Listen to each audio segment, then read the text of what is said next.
Tuko hapa Usariva, eneo la Kikatiti, kama mwendelezo wa operation za barabarani.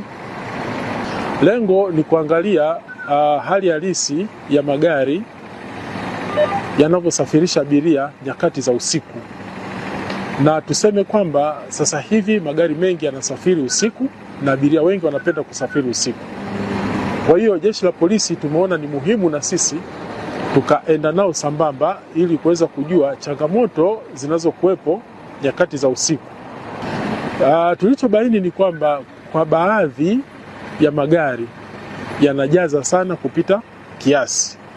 Lakini vile vile kingine tulichobaini ni kwamba magari mengi yanakuwa yanakwenda mwendo kasi, na kwa kutumia mifumo ya VTS tumebaini kwamba wanakwenda mwendo ambao sio sahihi, ambao umezidi ule mwendo wa sheria unayoelekeza. Kwa wale tuliobaini wakiwa wanakwenda wakiwa wamepakia abiria waliozidi zaidi ya uwezo wa gari kulingana na siti za gari zilivyo, tumeweza kuchukua hatua, ikiwa ni pamoja na kuwashusha wale abiria.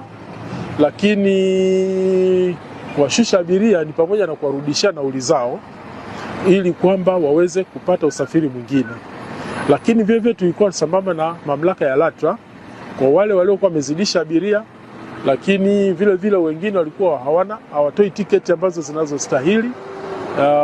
Wengine tumewakuta wakiwa hawana tiketi kabisa, lakini kondakta anakusanya hela juu kwa juu bila kutoa tiketi aina yoyote, si mtandao wala sio ile ambayo tayari ilishakatazwa ya kuandika kwenye vitabu.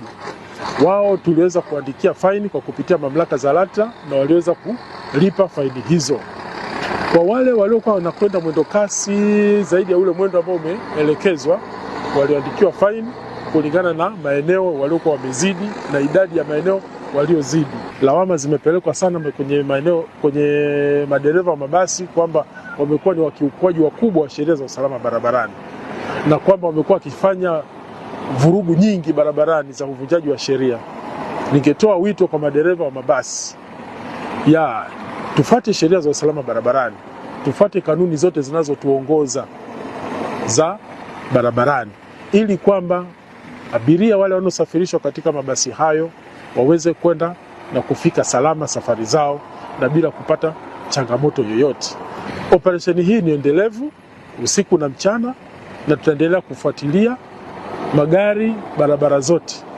Tutakuwa tunahama kutoka eneo moja kwenda eneo jingine kuhakikisha kwamba madereva nchi nzima wanafuata sheria na kanuni zinazotutawala barabarani.